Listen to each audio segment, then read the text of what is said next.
సముద్రపు నీటిని తాగదగిన నీటిగా మార్చిన వ్యక్తి నిజంగా ఒక జీనియస్. మొదటగా సముద్రపు నీటిని పంపులతో తీసుకుంటారు. ఆ నీరు ఫిల్టర్ల ద్వారా రావాలి.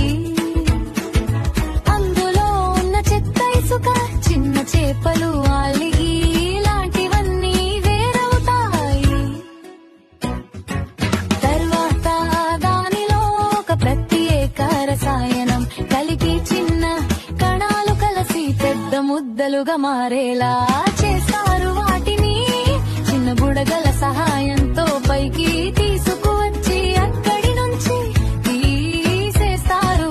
ఇంతవరకు వచ్చేసరికి నీరు చాలా క్లియర్ గా మారుతుంది. తరువాత అది ఇసుక మరియు బొగ్గు పొరల ద్వారా వెళ్లి మిగిలిన చిన్న మురికిని కూడా తీయబడుతుంది. ఇప్పుడు నీటిలో ఉప్పు మరియు నీరు మాత్రమే మిగిలి ఉంటాయి.